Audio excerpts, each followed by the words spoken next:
Hello, everyone. Thanks for tuning in. We'll be starting shortly.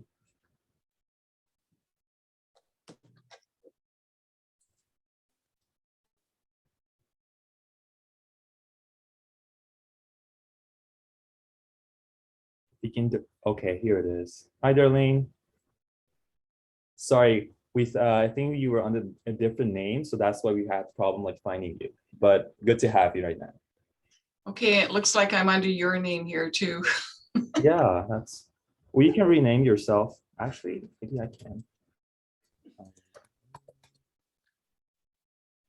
you can also go for it and rename yourself too. That's weird. That's good. Sweet. I guess we're ready. Should we get it started? Sounds good. Hello, everybody, and welcome to our third Nursing Speaker Series webinar organized by the UMBC MS Club team. I'd like to start by acknowledging that we are on the traditional territory of the Clay Tenay, and that we are very grateful that we are able to learn and prosper on the traditional land. Thank you for joining us today. My name is Bruce Danesh, and I'm an ambassador with the MS Society of Canada. I'm also the founder and the current club advisor of UMBC MS Club. UMBC MS Club is a student-led, not-for-profit organization at the University of Northern British Columbia that follows the mission of the MS Society of Canada, which is to connect and empower the MS community to create positive change. It's my pleasure to be moderating this webinar today with Stacey Bradshaw, the MS Society Manager of Volunteer Experience. Stacey and I will be available via chat if you have any technical problems or questions regarding the presentation. A few housekeeping notes before we start. Please make sure that both your microphone and video are muted at this time. Please note that this webinar is being recorded and can be viewed subsequently. The names of all participants will remain confidential and no personal information will appear in the recordings. The recordings will be uploaded on our YouTube page by Tuesday next week, and Marcia Spanier, the MS Society coordinator, will email the link to you as soon as it's ready. We will have a designated time at the end for Q&A, so I do encourage you to write your questions down and ask them at the Q&A time. Meanwhile, you can type any questions you might have into the chat box, which you can use that at the icon at the bottom of your screen. Stacey will either read your questions out loud or call you by name, and you can unmute your line.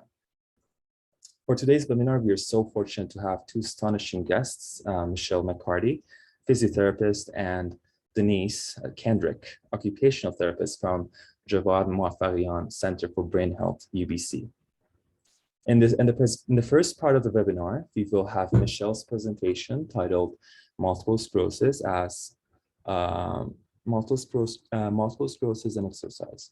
Michelle discusses how exercise plays an important role in helping to effectively manage MS symptoms and overall brain health.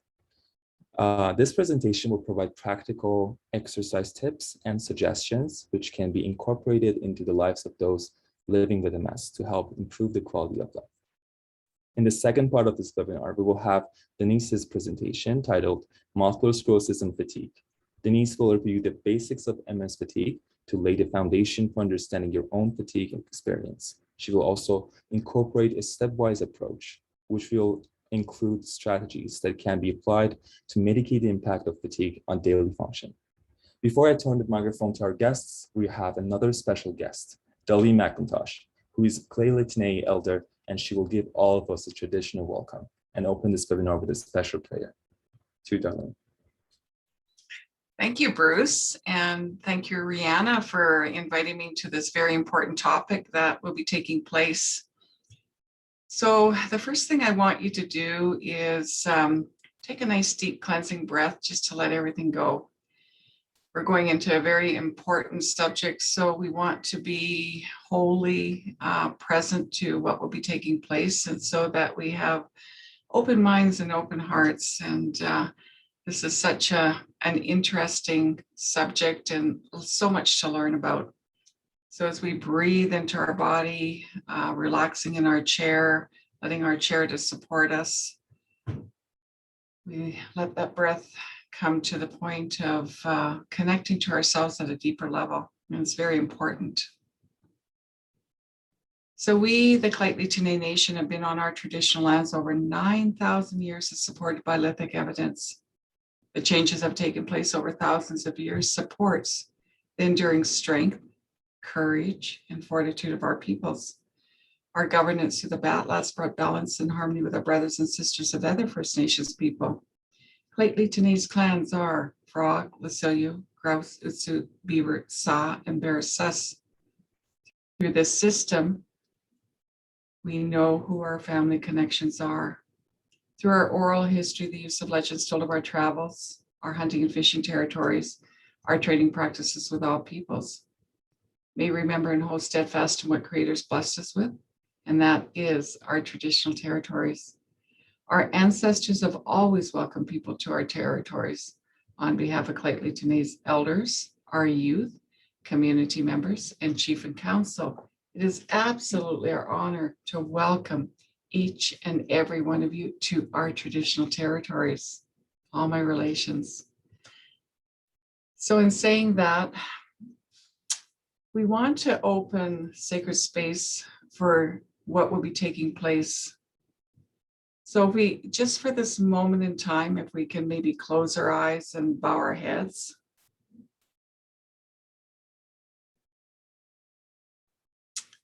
We ask Creator, the grandfathers and grandmothers, and all of our ancestors to come be with us today. Thank you for being present today. Thank you for all the new beginnings of understanding as we gather, moving forward to a brighter future, acknowledging the ongoing battle with multiple sclerosis. Thank you for reawakening the trust we have within ourselves, promoting awareness and supporting each other in finding a cure for multiple sclerosis. Thank you for helping us to see the beauty of our gifts as we live each day, finding innocence within our beings, seeing ourselves in our own truth. We are not here for our own person, but those who we support and nurture, helping all to find their way. We are guided by Spirit to be here. Spirit is always with us. We pause, looking inward, helping us to see who we are, illuminating that which we haven't seen as yet.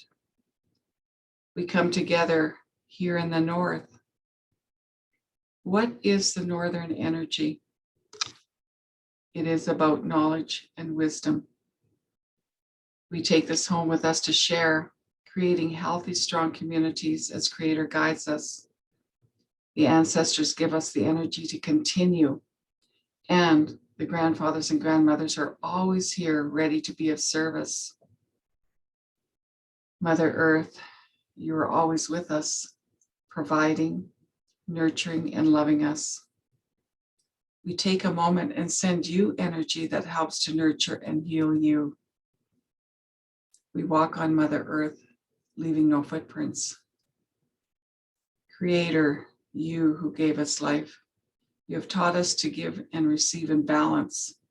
Be with us always as we journey the good red road back to you. All my relations, Snachelia, thank you.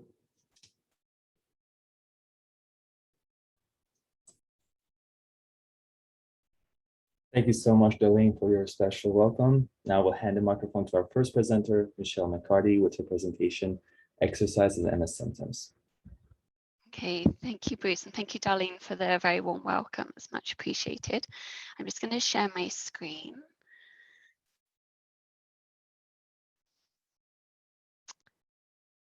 And so I hope everyone can see that and can hear me. Before I begin, I would like to acknowledge that here in Vancouver that I live and work on the unceded traditional homelands of the Musqueam, Squamish and Tsleil-Waututh nations, and for that I am truly grateful. So today we're going to be sort of talking about exercise and MS.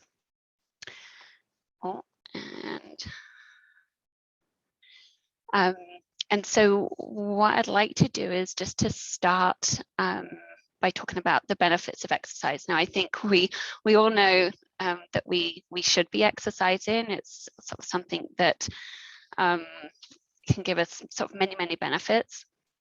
I think traditionally, many years ago, it was sort of not recommended for exercise in MS, and sort of luckily research studies showed back in 1996 that there were definite benefits from people with MS sort of exercising. I think sort of some of the key areas are that we're looking to improve cardiovascular fitness, looking at trying to improve muscle strength and control, balance and flexibility. You can improve your respiratory muscle function and sort of increasing the body's ability to use oxygen efficiently, can improve sleep, can improve mood, and reduce stress, so preventing the body from deconditioning from inactivity. And it can also help to reduce fatigue and increase energy levels and energy reserves, sort of making every sort of day activities sort of more efficient.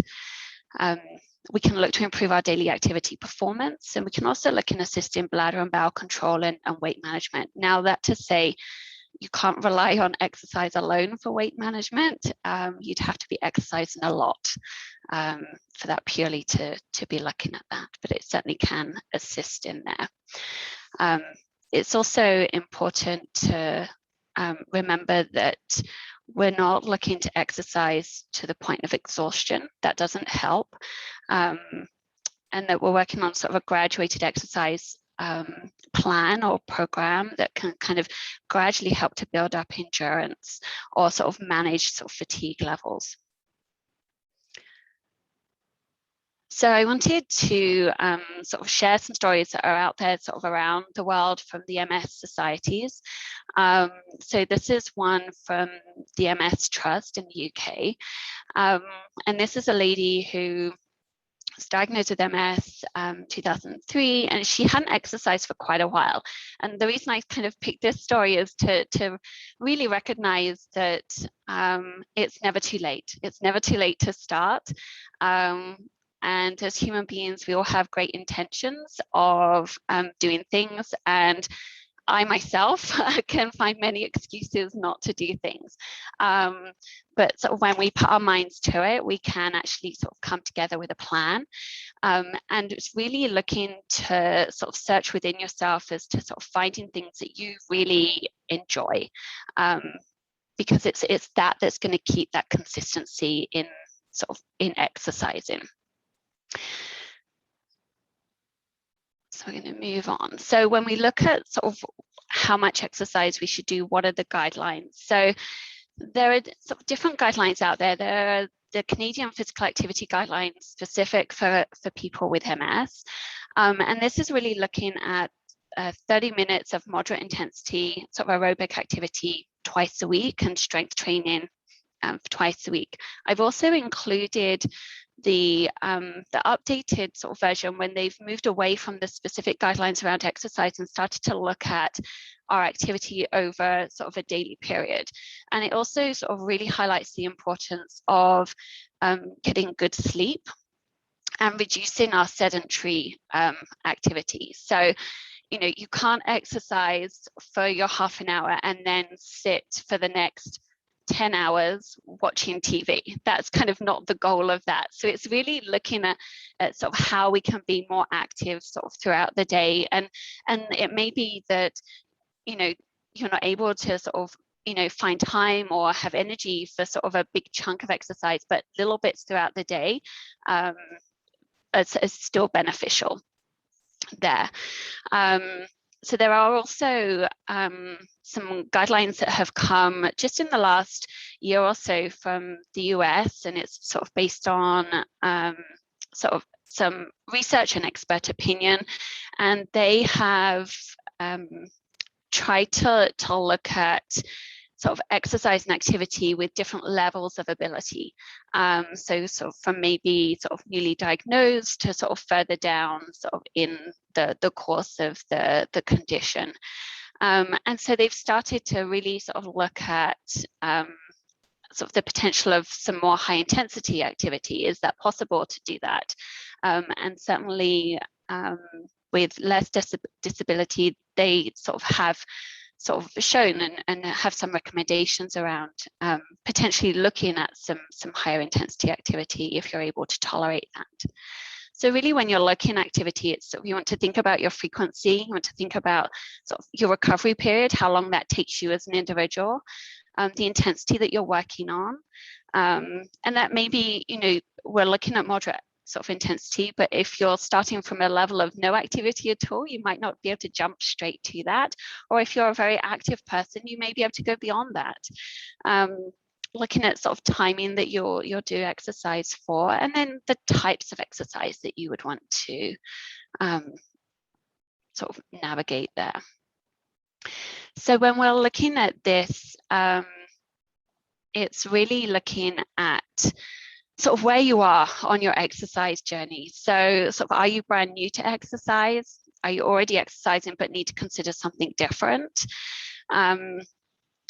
You know, what type of exercise interests you? And this is a huge factor. I have lots of people that come to me and say, a doctor told me that I should do this. And I'm like, well, you know, is that something you enjoy? And it's like, well, not really. If it's not something you can engage in and enjoy, then you're less likely to continue with it, to do it sort of on a long-term basis. And it's really that consistency that is important. You know, what options do you have? Sort of what resources do you have in your community? I think the pandemic has really sort of highlighted sort of where, you know, people were sort of really engaged in maybe some community programs that then got, you know, stopped for a period of time, and we went sort of more to a virtual platform and online activities and exercises. And for some, that actually opened the door to resources that they didn't previously have.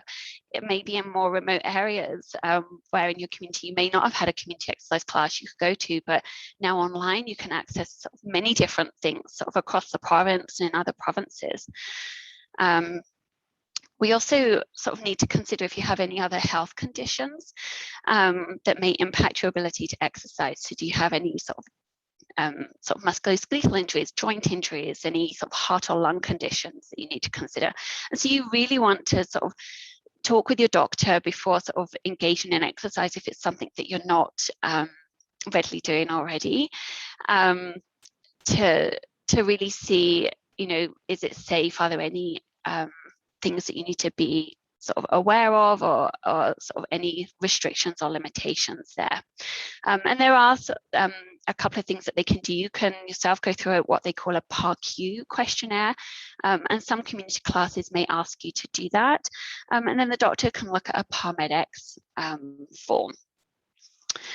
We then need to consider how exercise will fit into day-to-day routines. And whether you're working or at home or sort of managing fatigue, it will really be an individual consideration there. I know myself, if I'm at work here all day, I get home and I'm tired and it's hard to get out and do things.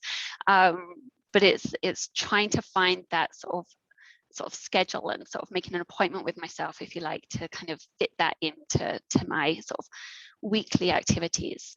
So it's really recognizing what time of day works best for you. You know, how many times in a week can you realistically look at doing something, and then what type of exercise you want to be part of. So I think a lot of people can be focused on sort of aerobic, sort of cardiovascular training and strength training. That's certainly where research has sort of come and shown the benefits of that. But we also need to consider other things. And for me, it's trying to consider that balance of activity for people. So as well as sort of your aerobic activities such as sort of walking or running or biking, swimming, things like that, and your strength, we also want to look at flexibility. So sort of whether you're doing a stretching program, whether you're participating in yoga activities, and then balance. Again, yoga can be part of that, or Tai Chi. And for me, one of the areas that really I find we sort of don't focus on as much is really looking at our posture and core activity. And so I do a lot of work with clients really looking at that. And because for me, I believe that's really the foundation of movement. you can be strong, but if you don't have that stability and control behind the strength, then you're not going to be moving your body as efficiently. So sort of like I give the assimilation to sort of a house. You don't put the walls up and the roof on the house without having a really strong foundation. And that's where I see sort of the core and postural stability there of being that strong foundation to then be moving your arms and legs from. So options for exercise. So there's many different things that can be considered as exercise. So even things like sort of household activities, gardening, vacuuming, sort of going up and down the stairs in your home if you do have stairs. We can look at walking, biking, sort of aquatic exercise if you have access to a pool, or in summer you might have the opportunity to be in a lake. I think the one thing I always caution when exercising in water, if you're not used to it, is to really think about the plan of getting to the venue where you're going to get in the water, sort of the time and energy it may take to change, and also not to overdo it. Sometimes you can feel really good in the water, and then when you get back out and have your land legs back, that you might be more tired than you realize, because in the water, with the buoyancy of the water, it can feel sort of much easier.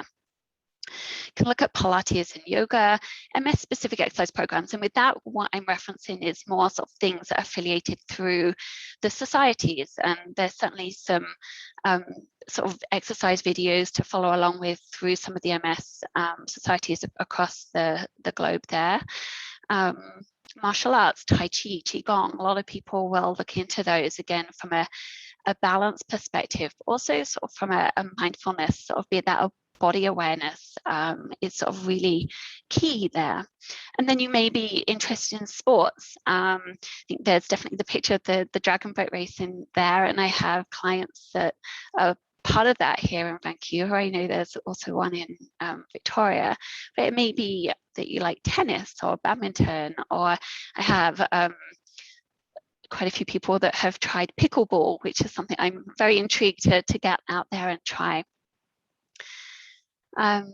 Or maybe that you like skiing, cross-country skiing, downhill skiing.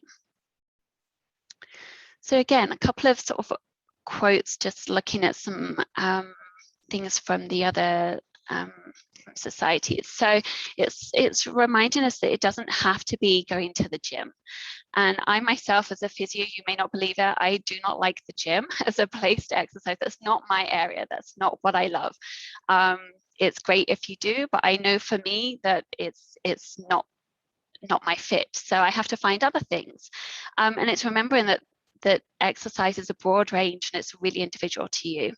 So this is just sort of one quote from one of the MS Trust around belly dancing, and sort of how dancing really helped this lady to build up her endurance and her activity levels. And to start with, she was only able to do a few minutes, but she was able to build it up slowly over a period of time, and now she can dance for half an hour.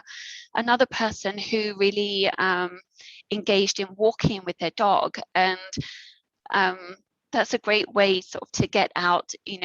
Pets need to be active, to get out to walk, but would go on sort of trails and a little bit of an extended walk there. But sort of, again, giving that accountability to being active and getting out into nature and enjoying that aspect of the activity as well.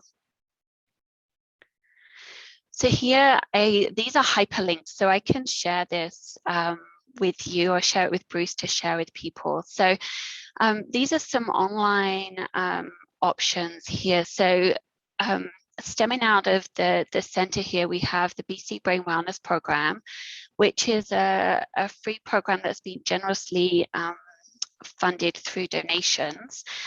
There are many different arms to it, many different activities included in it, but one of the sections is exercise, and they do exercise classes of different levels throughout the week, and this can be accessed sort of from anywhere here. So that's just some links there that you'd be able to link through to. And we also have access to some exercise videos from the two societies in the UK. And again, sort of picking out things that you can follow along with. And sometimes I find clients find it much easier to sort of join in with something rather than sort of doing your own thing. Again, for some other people, it may be that you prefer to do your own exercise sort of at your own pace, and sort of you're comfortable with what you're doing in your home. There's also a link here for a yoga program for MS, and a couple of options that I didn't write on here that I've had clients use is Chair Fit with Nancy as online videos, and also the MS Gym. That is something that does have a fee to it, but they do have a free section, and I have had clients give really good feedback about that. So this is another sort of inspirational story, if you like, and this is someone who was a little bit more athletic, should we say, in that, you know, when they first received their diagnosis, they weren't sure whether they were going to be able to sort of continue with all of the activities and things that they enjoyed. But really sort of focusing on sort of the goals and modifying things slightly is that they've been able to continue with some outdoor activities, kayaking, swimming, sort of some running and biking, and still maintain those level activities and sort of that enjoyment through those activities there, being consistent with the activity. So when we're thinking about other considerations for exercise, it's really, there's no single right exercise, and depending on your individual needs, there may be sort of certain areas that you may want to target. So you may want to meet with a physiotherapist or a kinesiologist, you know, someone who may be able to go through an assessment and really identify some areas that would be good to sort of for yourself to work on. You'd want to really try and sort of vary your activities and routine during the week. And with that, it's just to try and give it a little bit of variety, a little bit of interest, and again, help in keeping that consistency. Allowing for flexibility, though, to know that we all have good days and bad days, and that if you're having a day that's not so great, is to sort of not give up on that. It's sort of, you know, you can get back on track. You may want to consider how you'd pace yourself. So you may want to sort of have frequent rests, exercise for shorter periods, and ideally it's resting before you get tired, which is easier said than done. But if you can take those little breaks sort of before, it can often help to be able to continue for a little bit longer. Around sort of temperature control, we want to look at avoiding overheating and really looking at trying to exercise in a cool space. So you may want to sort of use a fan or have air conditioning, thinking about sort of cooling devices or sort of drinking, having water, cold water to drink there as well. Looking at your preference for where you want to exercise. Or are you someone who wants to do it at home on your own? Maybe you'll follow something online or do your own individual thing. Maybe you'll go to the gym or the pool. Maybe you'll be in a group class as we get through the pandemic and we're able to sort of get together a little bit more. Or maybe you're outdoors. You love to be outdoors in nature and really sort of embracing that and being active with friends or family. And that can be important in helping to sort of have that motivation in exercising with someone, having that partnership there. And really looking at setting a goal and tracking your progress, sorry. So looking at goals, sort of, you know, we've looked at sort of a SMART goal, and so it's not just saying I'm going to get fit. It's sort of thinking about what we really want to break that down into. So it's like, what activity would you like to try? What time of day and for how long are you going to do it? How many times a week? Which days are you going to do it? And sort of making sure to include rest days as well. Where are you going to exercise? Is it going to be outdoors? Is it going to be going to the gym? Is it going to be at the pool? And then actually talking through it with someone. So again, having that accountability that you've got someone to maybe check in with and see how you're doing with your progress on your plan. And then when are you going to start? And so another resource from the MS Society, just to really help create that goal into an action plan, is the MS Get Fit Toolkit. So this is sort of accessible online. It's really sort of good to look at all of the options and set things out for yourself, really create that plan that you can follow through with. Okay, so again, looking at the potential for need for aids. There may be people that are needing to use an aid just to give a little bit more stability, or to manage fatigue and then sort of be able to exercise. And it's walking poles have been great and research to show that they can help sort of activate through the core and postural stability. It can help sort of manage fatigue, really looking at the best way to use your muscles in the most efficient movement pattern, so that you're not compensating and you're getting the best sort of effective, efficient movement that you can. So it may be that someone may need to use a walking aid to walk, and in that you're using your muscles in the most efficient pattern, rather than not using an aid and having compensatory movement patterns that are then more draining on your energy levels. So here are just some, again, these are hyperlinked. I can share that and you can click through onto those. When we're looking at resources, it's always good to look at something that that is a reliable source of information. So we have obviously the Wonderful Society, MS Society of Canada, and there's physical activity resources there. I've also linked the Northern chapter for the Recreation and Leisure Guide, just to give some options that were there in 2020. Obviously, I don't know, sort of updating that at the moment. And then looking through to the societies in the UK and the US. And that is me. So I am going to stop sharing my screen. Thank you, Michelle, for your informative speech. Looks like we have some questions already in the chat box. So how about we save them for the questions and answers section? Absolutely. Thank you. Denise, you can go ahead. Thank you. Thank you, Bruce. I think you'll all be able to see my screen there. So just before getting started, while we are meeting today on a virtual platform, I would like to take the time to acknowledge the Indigenous peoples of all the lands that we are on today, which we all call home. I am speaking to you from the unceded traditional homelands of the Coast Salish peoples, including the Musqueam, Squamish, and Tsleil-Waututh nations. And I'm very grateful for this opportunity for us to come together. So I'm just going to start here by giving a bit of a definition of fatigue. And it has been something that's debated a little bit in the literature, but what people have come together to recognize is that fatigue really is a subjective lack of physical or mental energy that is perceived by you as the individual to interfere with usual or desired activities. So it's really that interfering with desired activities part that we want to talk about today, because that's where fatigue plays a big role.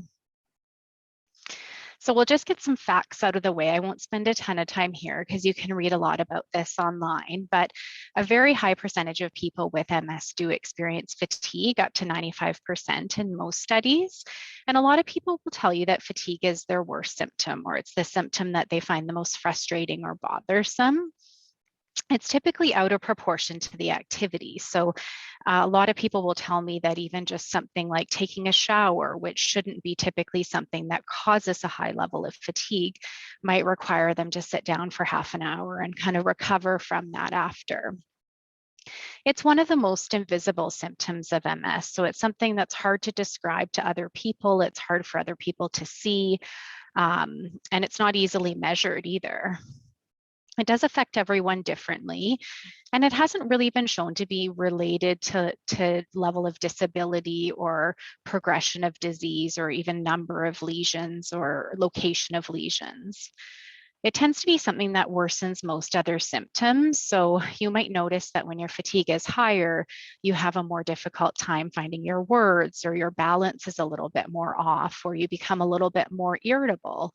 So it tends to be something that if you have other underlying symptoms, they might increase a little bit when your fatigue's unmanaged.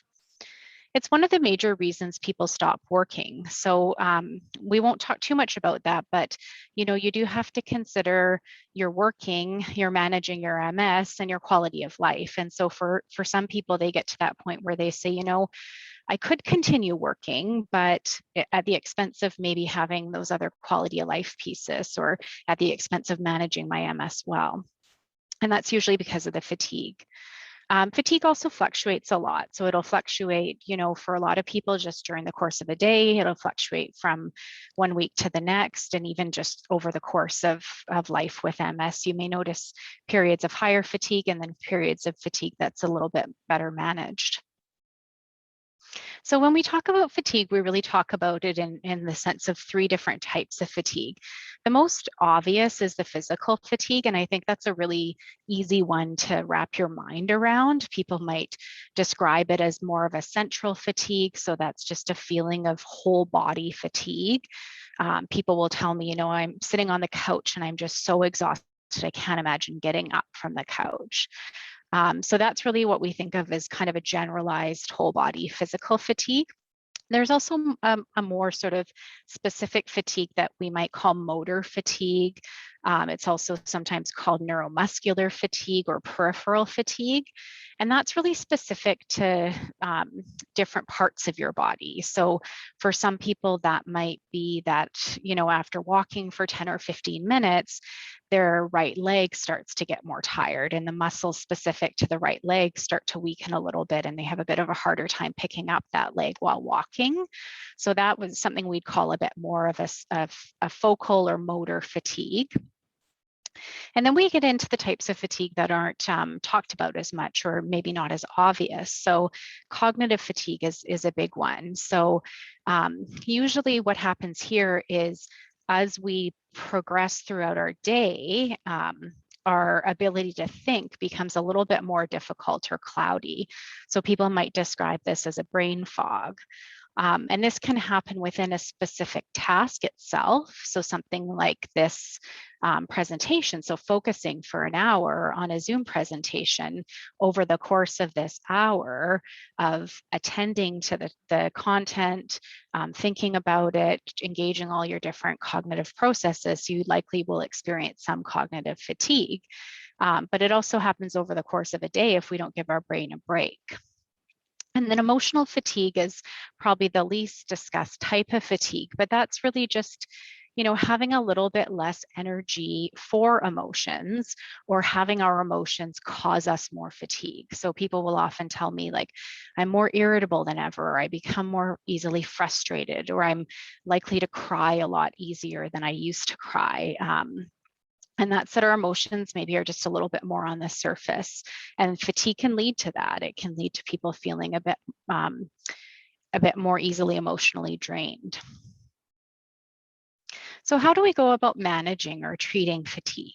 So I think of it in kind of 2 ways, and it's not as if it's necessarily a stepwise process here, but it's a continuous cycle of learning to maximize your energy and then use your energy efficiently, which we call energy conservation. So as you're waking up each day with the most energy that you can possibly have, you're then looking at, how do I use that efficiently through the course of my day? So how do we maximize our energy? How do we wake up in the morning with the most energy that we can have? So addressing any sleep issues is probably kind of, I call that like the low-hanging fruit. So if you're not sleeping well, you're not waking up with good energy because you're not sleeping well. So if you do notice you're waking up a lot in the night, you're struggling to fall back asleep, your sleep's really broken, then try to address that. Get in to see your GP or your MS doctor and figure out, how can you optimize your sleep so that you're resting your body and your mind as much as you can in the night. If you're having any difficulty with your mood, if you're experiencing some depression or anxiety, again, treat that and your fatigue will get better. There's been studies around depression that show that if you have an untreated depression and then you begin treating that, typically through medication and psychotherapy and exercise, then most people's fatigue improves by about 60%. Addressing any ongoing stress. So we know that stress is fatiguing for everyone. So as much as you can, managing your stress levels will help to manage your fatigue. Michelle talked a lot about exercise, so I'm not going to get into this too much, but making sure you are exercising, which sometimes when your fatigue's high might feel like, you know, a hard way to spend your energy. But if you're in good physical condition, your day-to-day activities don't draw as much energy.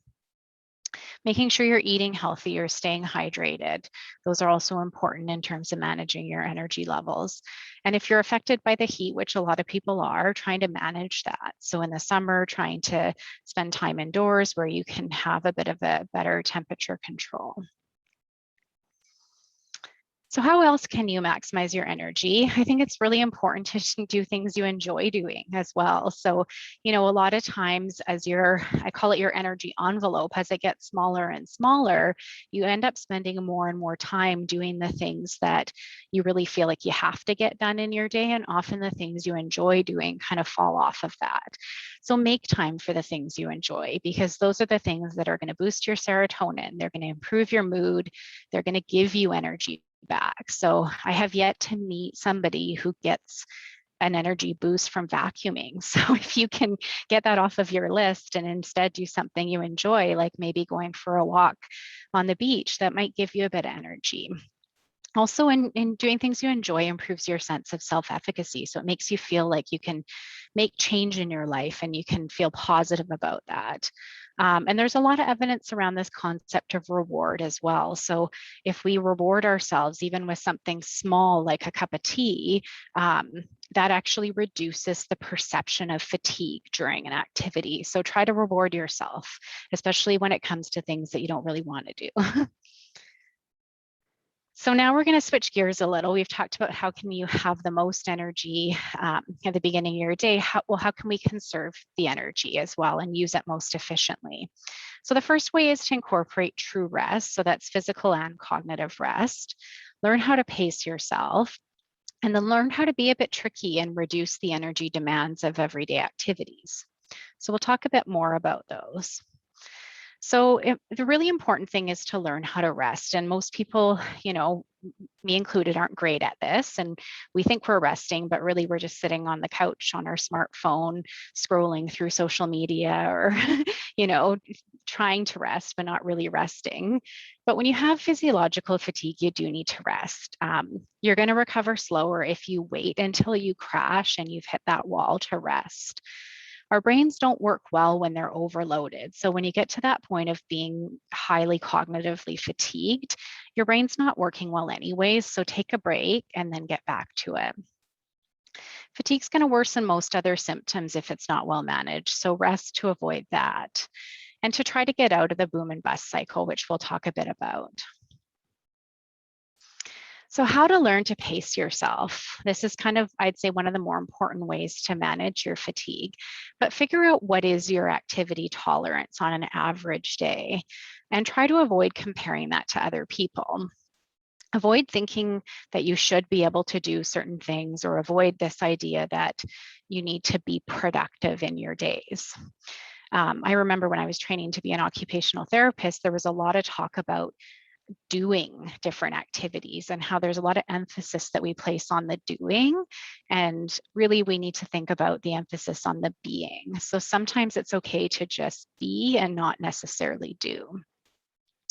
Figure out what is a realistic rate of increasing your activity. So think about things in 10% instead. So, you know, Michelle talked a lot about exercise. If you can comfortably walk for 10 minutes without really increasing your fatigue, the next day you don't want to walk for 20 minutes, you want to walk for 11 minutes instead, and just build quite slowly so that you can see what you're able to tolerate. And sometimes recording that or tracking that is a good way to keep an eye on things as well.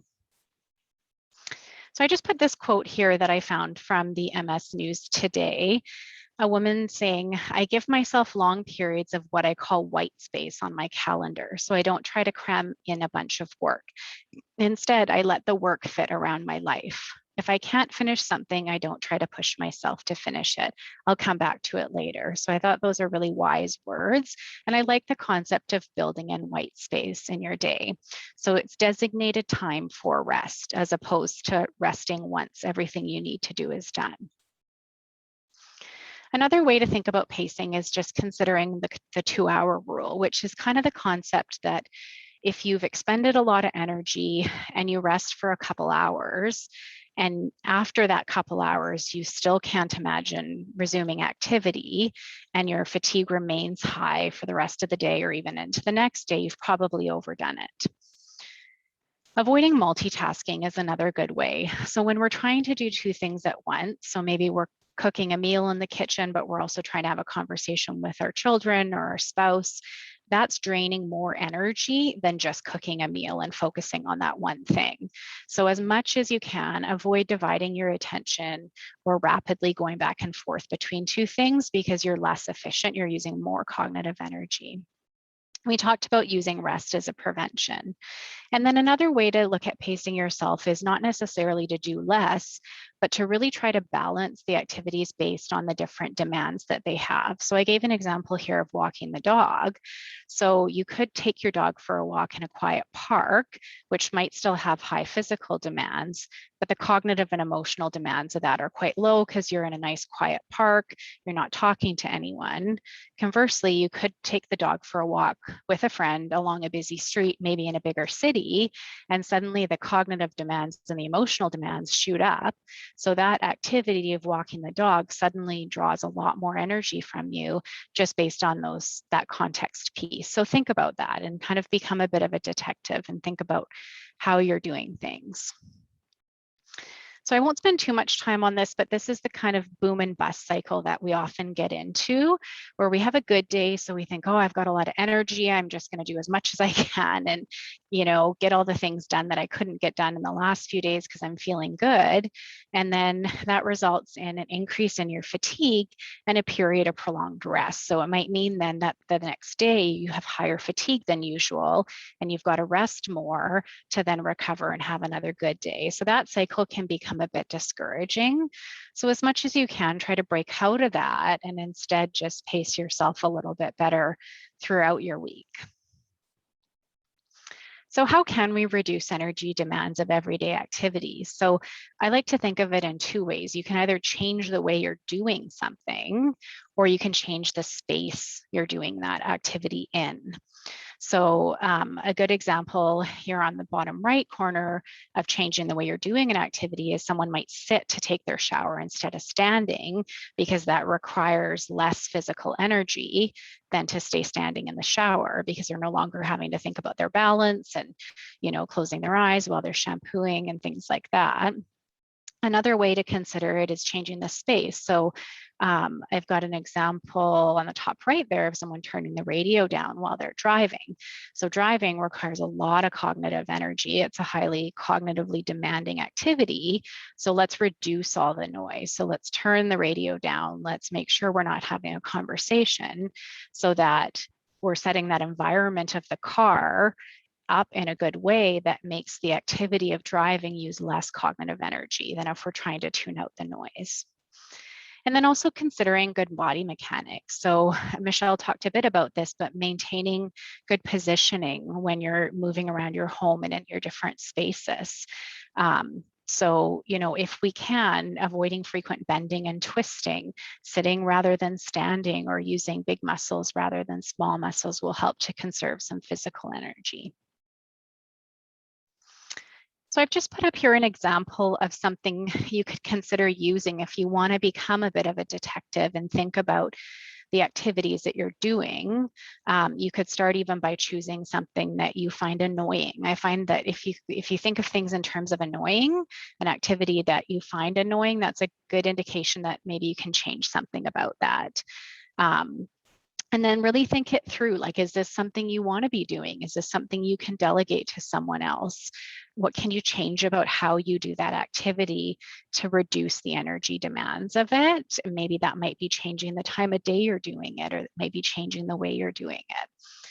So this could be just a good way to get started with some of that work and really just thinking things through.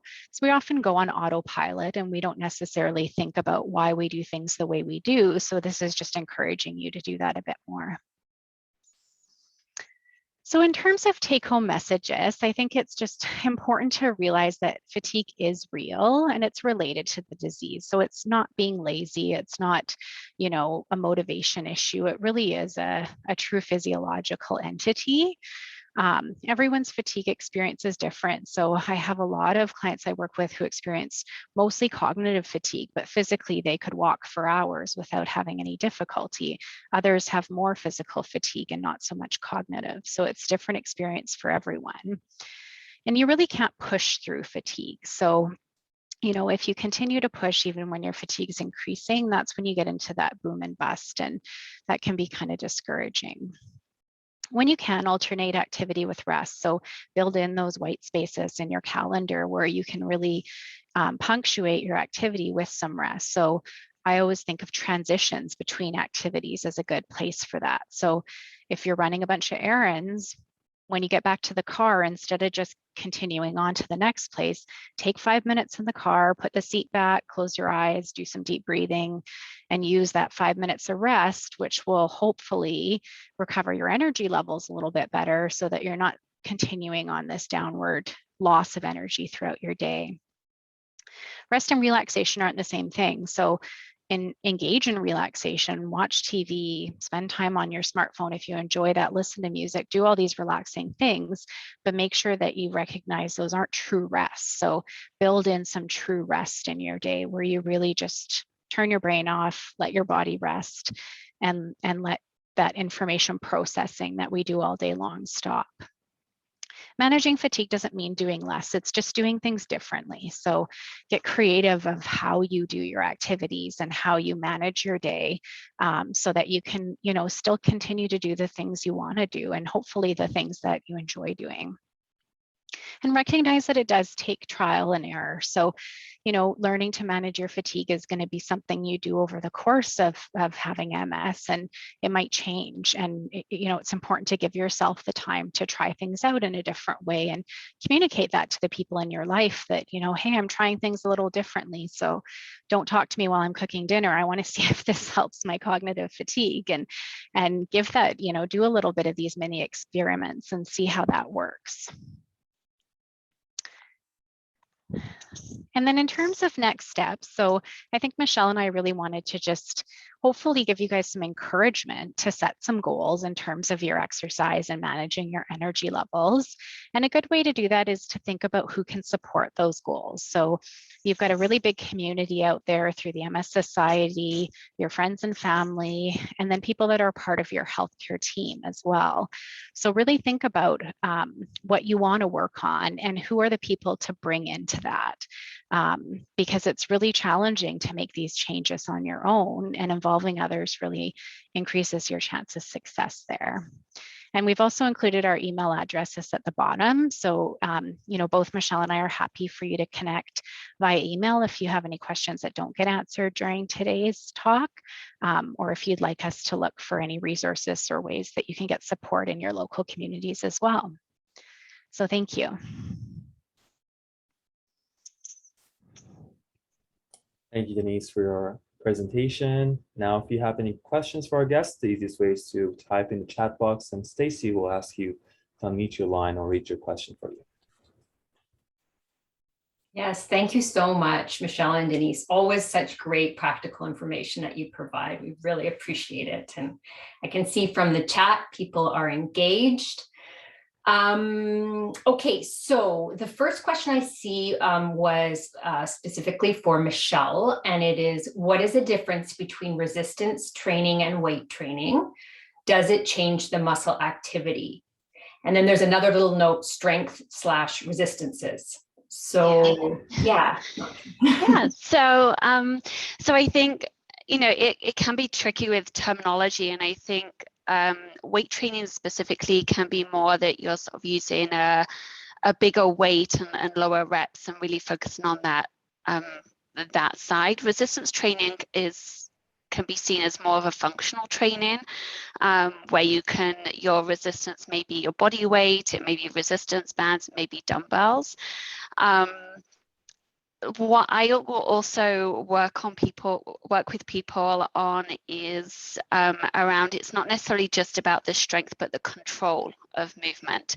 So, you can pump away doing your bicep curls, what have you, to do that. But then if you don't have the other factors in the movement components, so say, you might be strong in your biceps, but if you then don't have the background stability and control in the muscles around your shoulder blade, then you're not going to use that strength in your arm as well. So it's sort of looking at those sort of functional contexts and the whole component of the movement pattern of task related activities. So I would kind of focus a little bit more on that functional training, functional strength versus just lifting as much weight as you possibly can there. So I hope that answers that. I think there was also someone put in a link for the A-Linker as another mobility device, and that certainly is a good option for some people for using the A-Linker there. Yeah, someone's just written, it looks fun. We actually trialed it. Denise and I had it in clinic. We trialed it here.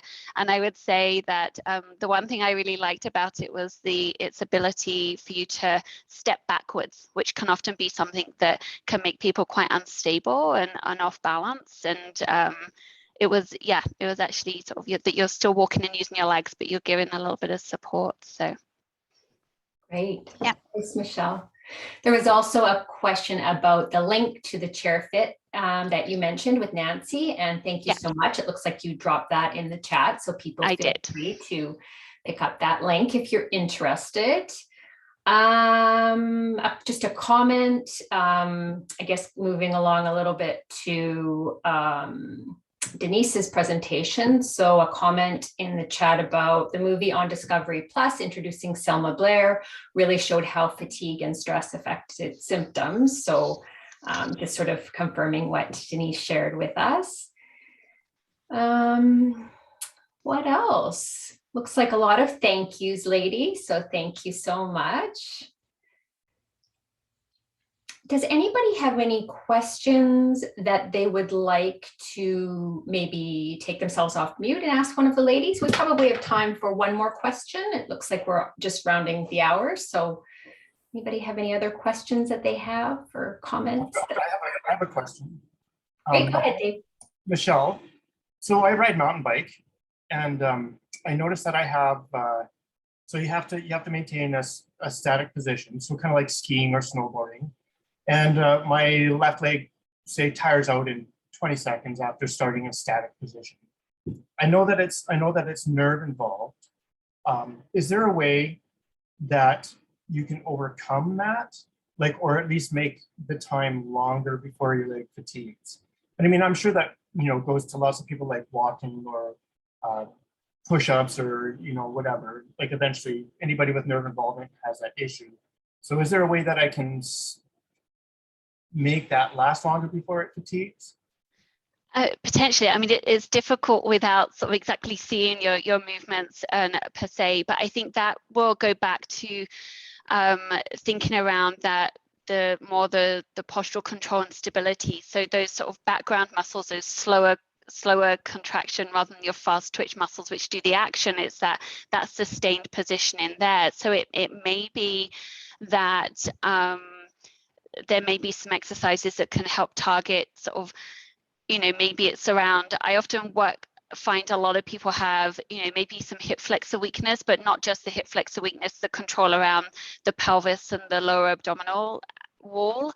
And sometimes focusing some exercises there can help with that sustaining sort of position there. So it may be possible to sort of make some changes and to work on that. And yeah, sort of slightly different positioning there, but I don't know if you've got anyone locally that you can see that would be able to sort of look and highlight. Yeah, no, I can see I've got a physio guy that I've been working on a hip issue for a while. But yeah, but yeah, I would definitely sort of look at focusing on sort of potential control. And it's really, people are surprised when I look at this, and it's really slowing movement down, like really slowing it down to sort of sustain and move through sort of a slow period and a movement there, rather than sort of action. So that may then build that stability behind that position and help you sustain it a little bit more. All right, I just thought I'd ask. It's a good platform. Anyways, thank you both for your presentations today. They were good. Thank you. Hi, can I speak? This is Sylvia. Yes. Yes, hi. I wanted to comment to Dave because I also, my right leg, I have hip muscles that get fatigued very quickly, and then I have discovered that if I stimulate the muscle with I describe as some gentle pounding, and I discovered this by working with a personal trainer, I actually can wake that muscle up a bit and get more time from it. Okay. I like your pounding.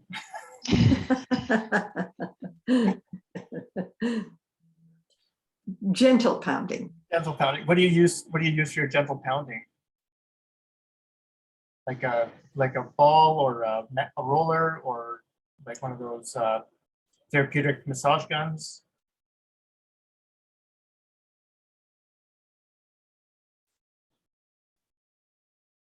I think she's gone back on mute.